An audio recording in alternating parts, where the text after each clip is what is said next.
Hello everyone. आज हम पढ़ने वाले हैं क्लास 9 का चैप्टर नंबर 4 परमाणु की संरचना, जिसको हम इस चैप्टर को लगभग पूरा कर चुके हैं, जिसमें हम इलेक्ट्रॉन प्रोटॉन न्यूट्रॉन की खोज के बारे में, इलेक्ट्रॉन प्रोटॉन और न्यूट्रॉन की खोज के बारे में, उसके अलावा इनकी स्थिति के बारे में कि इनकी परमाणु में स्थिति क्या है, इनके मास के बारे में पढ़ चुके हैं। ठीक है, इलेक्ट्रॉन प्रोटॉन न्यूट्रॉन की पूरी स्थिति पढ़ चुके हैं। उसके अलावा परमाणु जो सिद्धांत दिए थे, थॉमसन का परमाणु सिद्धांत, रदरफोर्ड का परमाणु सिद्धांत, नील्स बोर का परमाणु सिद्धांत, चैडविक ने न्यूट्रॉन की जो खोज की थी, उसके बारे में हम पूरा पढ़ चुके हैं। आज हम पढ़ने वाले हैं समस्थानिक और संवारिक। समस्थानिक और संवारिक क्या है और इनमें अंतर क्या है। देखिए, जैसे अभी तक आपको तत्व के बारे में क्या पता था कि जैसे एक कोई तत्व होता है हाइड्रोजन, या फिर आपको पता था कार्बन होता है, या फिर पता था कि ऑक्सीजन होता है, या फिर पता था कि जैसे एल्युमिनियम होता है। सिर्फ इतना ही था। अभी तक हमने यही पढ़ा था कि क्या होता है, कोई तत्व होता है। अब होता क्या है, इस तरह से समझ लीजिए कि तत्व के कुछ प्रकार भी होते हैं। तत्व के कुछ प्रकार भी होते हैं। जैसे हमने, जब हम पढ़ते हैं सापेक्ष परमाणु द्रव्यमान की, जब हम सापेक्ष परमाणु द्रव्यमान पढ़ते हैं तो हम पढ़ते हैं वहाँ पर कार्बन 12। क्या पढ़ते हैं? कार्बन 12। जब हम सापेक्ष परमाणु द्रव्यमान पढ़ते हैं तो वहाँ पर हम पढ़ते हैं किसके सापेक्ष निकालते हैं परमाणु द्रव्यमान? कार्बन 12। लेकिन तत्व तो कार्बन होता है, ये कार्बन 12 कहाँ से आया? तो ये इसी का प्रकार है। अब हम इनके बारे में जानने वाले हैं कि कार्बन 12 का मतलब क्या है, और क्या कुछ और भी होते हैं क्या ऐसे, क्या सभी तत्वों के होते हैं? ठीक है, तो हम इनका आगे देखने वाले हैं। ठीक है, देखिए पहले समस्थानिक देखते हैं। समस्थानिक क्या है? ठीक है, देखिए हम समस्थानिक के लिए एक एग्जांपल लेके चलते हैं हाइड्रोजन का। किसका? हाइड्रोजन का। ठीक है, देखिए यहाँ पे अगर आप हाइड्रोजन को देखोगे तो हाइड्रोजन क्या होता है, जैसे इस वाली कंडीशन में देखिए हमारे पास यहाँ पर 3 है, फर्स्ट, सेकंड और थर्ड। ठीक है, तो यहाँ पर क्या है, एक प्रोटॉन है। ये क्या है? एक प्रोटॉन है। ठीक है, इस वाले में क्या है? एक प्रोटॉन है। ठीक है, एक प्रोटॉन हो गया। यहाँ पर देखोगे तो यहाँ पर भी प्रोटॉन क्या है? एक है। अगर यहाँ पर भी देखोगे तो यहाँ पर प्रोटॉन है एक। ठीक है, जब हम हाइड्रोजन पढ़ते तो हम उसमें पढ़ते कि उसमें एक प्रोटॉन और एक इलेक्ट्रॉन होता है। क्या होता है? एक प्रोटॉन और एक इलेक्ट्रॉन होता है। तो अगर हम इलेक्ट्रॉन को देखें, ठीक है, तो यहाँ पर क्या है? एक इलेक्ट्रॉन है। ठीक है, यहाँ पर भी क्या है? एक इलेक्ट्रॉन, और यहाँ पर भी क्या है? एक इलेक्ट्रॉन है। अब हम न्यूट्रॉन की स्थिति देखते हैं कि इनमें न्यूट्रॉन की स्थिति क्या है। किसकी? न्यूट्रॉन की स्थिति। अगर हम यहाँ पर न्यूट्रॉन देखें तो न्यूट्रॉन यहाँ पर है क्या? बिल्कुल भी नहीं। तो यहाँ पर क्या हो गया? 0 न्यूट्रॉन हो गए। ठीक है, यहाँ पर देखें तो हमने क्या करा, यहाँ पर एक न्यूट्रॉन ऐड कर दिया। क्या करा? यहाँ पर एक न्यूट्रॉन ऐड कर दिया। और यहाँ पर देखें तो हमने यहाँ पर 2 न्यूट्रॉन ऐड कर दिए। ठीक है, तो आपको अगर इन तीनों में देखें तो इन तीनों में फ़र्क क्या दिख रहा है? देखिए, ये भी हाइड्रोजन है, ये भी हाइड्रोजन का है, और ये भी हाइड्रोजन का है। ठीक है, इनके नाम होते हैं, इसको बोलते हैं प्रोटियम, इसको ड्यूटेरियम और इसको ट्राइटियम। प्रोटियम, ड्यूटेरियम और ट्राइटियम। ठीक है, प्रोटियम, ड्यूटेरियम, टाइटम, हम इनको हिंदी इंग्लिश दोनों में यही बोलते हैं, प्रोटियम, ड्यूटेरियम और ट्राइटियम। अब इनको एक बार लिखने की कोशिश करते हैं। देखो यहाँ पर क्या है? हाइड्रोजन। ठीक है, अब हाइड्रोजन का परमाणु क्रमांक क्या होता है? एक। ठीक है, परमाणु क्रमांक क्या होता है? प्रोटॉनों की संख्या ही तो होती है। तो यहाँ प्रोटॉनों की संख्या क्या है? एक। तो परमाणु क्रमांक क्या होगा? एक। मास की बात करें, इसका जो परमाणु द्रव्यमान है उसकी बात करें, तो परमाणु द्रव्यमान की अगर हम बात करेंगे तो क्या होती है? प्रोटॉनों की संख्या और न्यूट्रॉनों की संख्या, यही तो होती है। तो यहाँ पर क्या है? न्यूट्रॉनों की संख्या क्या है? 0। क्या है? 0। तो प्रोटॉनों की संख्या एक हो जाएगी। यहाँ पर आप इसको क्या लिखोगे? 1H1। यहाँ पर बात करते हैं तो यहाँ पर प्रोटॉनों की संख्या तो एक ही है, लेकिन अगर प्रोटॉन और न्यूट्रॉन की कुल संख्या देखें तो क्या हो गई? 2 हो गई। क्या हो गई? 2 हो गई। तो इसका परमाणु द्रव्यमान क्या हो जाएगा? 2 हो जाएगा। ठीक है, यहाँ पर भी प्रोटॉन की संख्या एक है, मतलब परमाणु क्रमांक क्या हो जाएगा? 1 हो जाएगा। लेकिन प्रोटॉन और न्यूट्रॉन की कुल संख्या देखें तो वो क्या हो गई? 3 हो गई। वो क्या हो गई? 3। तो यहाँ पे परमाणु द्रव्यमान क्या हो जाएगा? 3 हो जाएगा। अब हमने जो आज तक पढ़ा था वो क्या पढ़ा था? NH1 पढ़ा था कि एक परमाणु द्रव्यमान होता है और एक ही परमाणु क्रमांक होता है। तो अब ये क्या हो गया? ये हुआ समस्थानिक। ये क्या हुए? समस्थानिक। यहाँ से मतलब क्या निकल के आया? अगर इनमें हम अंतर देखना चाहें, अगर हम यहाँ पर इनमें अंतर देखना चाहें, ठीक है, तो आप एक बार अंतर देखिए। यहाँ से समस्थानिक की परिभाषा निकालेंगे हम, ठीक है, एग्जाम्पल की सहायता से निकालेंगे कि समस्थानिक को बोलते क्या है, ठीक है। तो देखिए यहाँ पर हमें अगर देखें तो प्रोटॉनों की संख्या समान है। क्या है? प्रोटॉनों की संख्या समान है। यहाँ पर भी एक प्रोटॉन है, यहाँ पर भी एक प्रोटॉन है, यहाँ पर भी एक प्रोटॉन है, मतलब परमाणु क्रमांक सबका समान है। इलेक्ट्रॉन्स की देखें तो इलेक्ट्रॉन यहाँ पर भी एक है, यहाँ पर भी एक और यहाँ पर भी एक है। डिफरेंस क्या आ रहा है यहाँ पर? अंतर क्या आ रहा है? न्यूट्रॉनों की संख्या क्या? यहाँ पर न्यूट्रॉन है नहीं, यहाँ पर एक न्यूट्रॉन और यहाँ पर दो न्यूट्रॉन है। तो यहाँ पर फर्क क्या आ रहा है? न्यूट्रॉन और न्यूट्रॉन में जब अंतर आ रहा है, क्या ध्यान से सुनना है यहाँ पर, जब न्यूट्रॉन में अंतर आ रहा है तो न्यूट्रॉन में अंतर आने की वजह से क्या हो रहा है? परमाणु द्रव्यमान में अंतर आ रहा है। क्योंकि परमाणु द्रव्यमान होता क्या? एक बार कीजिए याद, परमाणु द्रव्यमान होता क्या है? प्रोटॉनों की संख्या प्लस न्यूट्रॉनों की संख्या, प्रोटॉनों की संख्या प्लस न्यूट्रॉनों की संख्या। तो प्रोटॉनों की संख्या तो फिक्स है, हमें उससे कोई मतलब ही नहीं है। बचा क्या? न्यूट्रॉन जो उदासीन होता है, ठीक है। तो जब न्यूट्रॉनों की संख्या बदलेगी तो यहाँ पर क्या हो जाएगा? इसका परमाणु द्रव्यमान बदल जाएगा। तो हम यहाँ पे परिभाषा लिख देते हैं, जिनके परमाणु क्रमांक समान हो, क्या हो? परमाणु क्रमांक समान हो तथा परमाणु द्रव्यमान भिन्न भिन्न हो। जिनके परमाणु क्रमांक समान हो तथा परमाणु द्रव्यमान भिन्न भिन्न हो। समझ में आ रहा है यहाँ से? जिनके परमाणु क्रमांक समान हो तथा परमाणु द्रव्यमान भिन्न भिन्न हो, क्या कहलाएंगे? समस्थानिक कहलाएंगे। तो ये क्या हो गए? हाइड्रोजन के समस्थानिक हो गए। ये क्या हो गए? हाइड्रोजन के समस्थानिक हो गए, ठीक है। अब देखिए, जो प्रोटॉन की संख्या होती है इस पर रासायनिक गुणधर्म निर्भर करते हैं। रासायनिक गुणधर्म होते हैं वो किस पर निर्भर करते हैं? प्रोटॉनों की संख्या पर निर्भर करते हैं। तो अब यहाँ पर देखिए, प्रोटॉनों की संख्या इसमें भी एक, इसमें भी एक, इसमें भी एक। तो क्या हम बोलेंगे कि यहाँ पर इनके रासायनिक गुणधर्म बदलेंगे? नहीं, बिल्कुल नहीं बदलेंगे। अगर हम रासायनिक गुणधर्मों की बात करें तो यहाँ पर रासायनिक गुणधर्मों में कोई भी अंतर नहीं आएगा, ठीक है। तो यहाँ से अगर आपको कोई समस्थानिक के लिए परिभाषा बोलना चाहे तो समस्थानिक की परिभाषा अगर आप भूल भी जाते हो तो सबसे पहले क्या करना है? एग्जाम्पल याद करना है। सबसे पहले प्रोटियम, ड्यूटेरियम, ट्राइटियम, जो ये तीनों क्या हाइड्रोजन के समस्थानिक हैं, इनको बनाना है। सबसे पहले क्या करना है? ये तो आपको याद रहता ही है। फिर एक न्यूट्रॉन ऐड करना है, इसमें दो न्यूट्रॉन ऐड करने हैं। फिर याद आ जाएगा, क्या याद आ जाएगा? कि इनमें परमाणु क्रमांक तो समान है लेकिन द्रव्यमान संख्या अलग अलग है। और यही क्या है? समस्थानिक है, जिनमें परमाणु क्रमांक समान हो, द्रव्यमान संख्या अलग अलग हो, ठीक है। वो क्या होता है? समस्थानिक होता है। तो यहाँ से क्या हो गया? समस्थानिक आपको क्लियर हो गया होगा। यहाँ से क्या हो गया? समस्थानिक क्लियर हो गया होगा, ठीक है। समस्थानिक समझ आ गया, समस्थानिक किसको बोलते हैं, ठीक है। एक और एग्जांपल देखते हैं। जैसे हम कार्बन पढ़ते थे, ठीक है, क्या पढ़ते थे?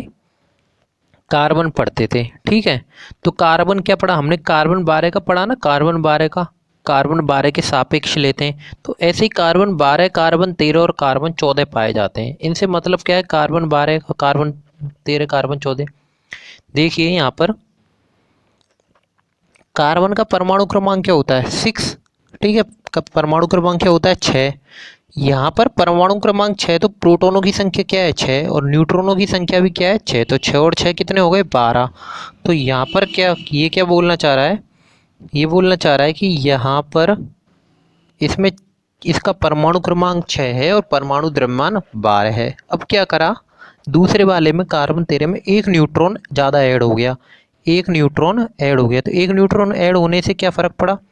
परमाणु क्रमांक तो वही रहा लेकिन अंतर किस में आया? अंतर किस में आया? परमाणु द्रव्यमान में आया। परमाणु द्रव्यमान में कैसे आ गया? प्रोटॉनों की संख्या तो क्या है? 6, ठीक है। और न्यूट्रॉनों की संख्या क्या हो गई? 7। तो कितने हो गए? 13 हो गया परमाणु द्रव्यमान। क्या हो गया? 13 हो गया, ठीक है।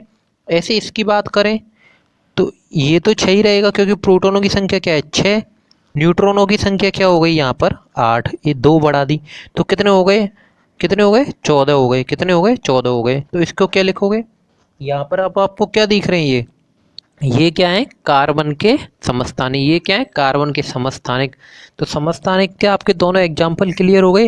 हाइड्रोजन के समस्थानिक कैसे हैं, कार्बन के समस्थानिक कैसे हैं, ठीक है। ये क्या है? समस्थानिक। समस्थानिक की परिभाषा क्या होती है? जिनके परमाणु क्रमांक समान हो तथा परमाणु द्रव्यमान भिन्न भिन्न क्या होते हैं? समस्थानिक कहलाते हैं, ठीक है।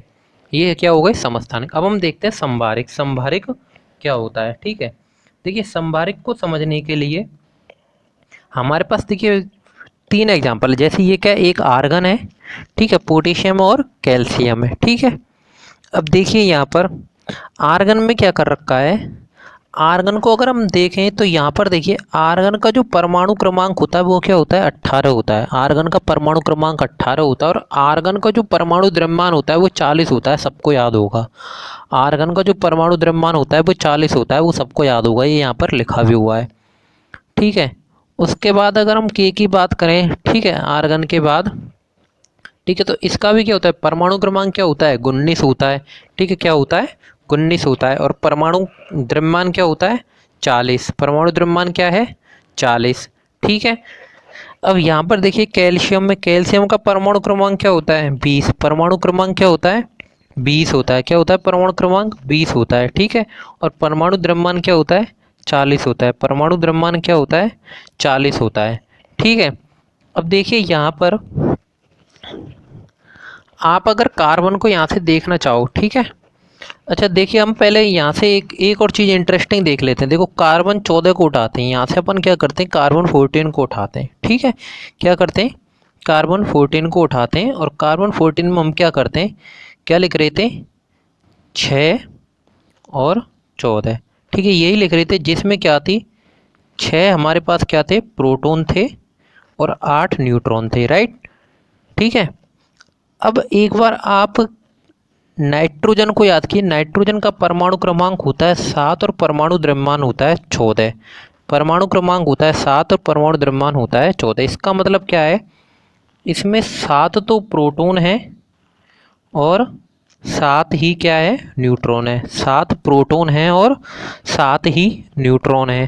ठीक है, क्या है, 7 प्रोटॉन है और 7 ही न्यूट्रॉन है।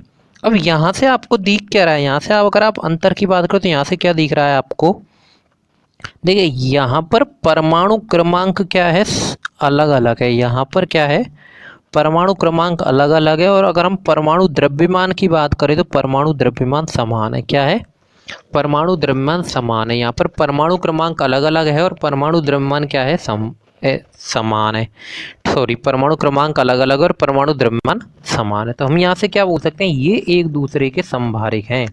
ये एक दूसरे के समभारिक है। देखिए समभारिक को जब पढ़ते हैं, समभारिक मतलब समान भार, मतलब इन दो का जिनका परमाणु द्रव्यमान समान होता है, परमाणु क्रमांक अलग अलग होता है, क्या कहलाते हैं, समभारिक कहलाते हैं। क्या कहलाते हैं, समभारिक कहलाते हैं। अब देखिए यहाँ से क्या रासायनिक गुणधर्म भी बदल जाएंगे कि कार्बन का और नाइट्रोजन का रासायनिक गुणधर्म अलग अलग होगा। रासायनिक गुणधर्म के लिए मैंने आपको क्या बताया था कि प्रोटॉनों की संख्या देखनी पड़ती है। तो प्रोटॉनों की संख्या क्या है, दोनों की अलग अलग है। प्रोटॉनों की संख्या क्या है, यहाँ पर दोनों की अलग अलग है, तो रासायनिक गुणधर्म भी क्या होंगे, अलग अलग होंगे। अब देखिए हम इस एग्जाम्पल पे आते हैं, यहाँ से भी देखते हैं। यहाँ पर परमाणु क्रमांक देखिए क्या है, 18। यहाँ पर परमाणु क्रमांक क्या है, 19। और यहाँ पर परमाणु क्रमांक क्या है, 20। ठीक है, तो देखिए 18 में प्रोटॉनों की संख्या क्या है, 18। देखिए सही से देखिए यहाँ पर इस चित्र को देखिए, यहाँ पर प्रोटॉनों की संख्या क्या है, 18। क्लियर, यहाँ पर प्रोटॉनों की संख्या क्या है, 19। और यहाँ पर प्रोटॉनों की संख्या क्या है, 20। तो आपको पहली बात तो समझ में आ रही है कि यहाँ पर प्रोटॉनों की संख्या बदल रही है, मतलब रासायनिक गुणधर्म बदल रहे हैं। न्यूट्रॉनों की संख्या बात करें तो यहाँ पर 22 न्यूट्रॉन है, यहाँ पर 21 न्यूट्रॉन है और यहाँ पर 20 न्यूट्रॉन है। ठीक है, तो यहाँ से आपको क्या समझ में आ रहा है कि परमाणु क्रमांक तो समान है, परमाणु क्रमांक तो समान है। टोटल करके देख लीजिए ना, टोटल करके देख लीजिए। देखिए यहाँ पर 18 और 22 क्या होते हैं, 40। क्या हो गया, द्रव्यमान क्या हो गया, 40 आ गया। 19 और 21 भी 40 होते हैं और 20 और 20 भी 40 होते हैं। ठीक है, तो परमाणु द्रव्यमान क्या आ गया, 40 आ गया। तो परमाणु द्रव्यमान यहाँ पर क्या आ रहा है, सबका 40 आ रहा है। परमाणु द्रव्यमान यहाँ पर सबका क्या आ रहा है, 40 आ रहा है। लेकिन परमाणु क्रमांक की बात करें तो अलग अलग आ रहा है। ठीक है, तो हम संभारिक किसकी बोलते हैं, जिनकी परमाणु संख्या क्या हो, जिनकी परमाणु संख्या समान हो तथा द्रव्यमान संख्या, सॉरी, जिनकी परमाणु संख्या असमान हो तथा द्रव्यमान संख्या समान हो। जिनकी परमाणु संख्या असमान हो तथा द्रव्यमान संख्या समान हो। जिनकी परमाणु संख्या असमान हो तथा द्रव्यमान संख्या समान। तो यहाँ से समझ आ गया समस्थानिक और समभारिक में अंतर क्या है। देखिए समभारिक को आप वर्ड को उठाइए, समस्थानिक को बाद में पढ़िए, पहले समभारिक को समझा करो। जब भी अगर याद ना रहे तो समभारिक समस्थानिक, समभारिक को पहले उठो। समभारिक का मतलब क्या, समान भार, मतलब इनका द्रव्यमान समान होगा और परमाणु क्रमांक अलग अलग होंगे। और समस्थानिक का है क्या है, इसका उल्टा ही तो है। समस्थानिक क्या है, इसका उल्टा ही तो है। तो ये याद करने का सबसे आसान तरीका है। पहले संभारिक को याद करो। संभारिक से क्या आ जाएगा, समान भार, मतलब द्रव्यमान संख्या समान होगी और परमाणु क्रमांक अलग अलग होंगे। बचा क्या, समस्थानिक, वो क्या होता है, इसका उल्टा होता है। क्या हो जाएगा, जिनके परमाणु क्रमांक क्या हो जाएंगे, समान हो जाएंगे और द्रव्यमान संख्या क्या हो जाएगी, भिन्न भिन्न हो जाएगी। फिर हम इसके अलावा क्या देखते हैं, प्रोटॉनों की संख्या देखते हैं। प्रोटॉनों की संख्या संभारिक में क्या होती है, अलग अलग होती है, तो रासायनिक गुणधर्म क्या हो जाएंगे, अलग अलग हो जाएंगे। ठीक है। और समस्थानिक में क्या होती है, प्रोटॉनों की संख्या समान होती है, तो वहाँ पर क्या हो जाएंगे, सारे रासायनिक गुणधर्म सबके समान हो जाएंगे। एग्जाम्पल देख लिए समस्थानिक के क्या थे, हाइड्रोजन और कार्बन के समस्थानिक देखे थे। ठीक है। उसके अलावा ये क्या, सॉरी हाँ समस्थानिक देखे थे, और ये क्या है, कार्बन नाइट्रोजन के संभारिक। तो हम यहाँ पर इसको कैसे बोलते हैं, इसको, ये कार्बन नाइट्रोजन एक दूसरे के क्या है, संभारिक है। कार्बन नाइट्रोजन एक दूसरे के क्या है, संभारिक है। ठीक है। इस तरह से समझ में आ गया आपको समस्थानिक और संभारिक में अंतर क्या है, समस्थानिक और संभारिक किसको बोलते हैं। ठीक है। ये हमारा यहीं पूरा होता है समस्थानिक और संभारिक को। अगर वीडियो अच्छी लगी तो चैनल को सब्सक्राइब करना, शेयर करना और लाइक करना बिल्कुल भी ना भूलें।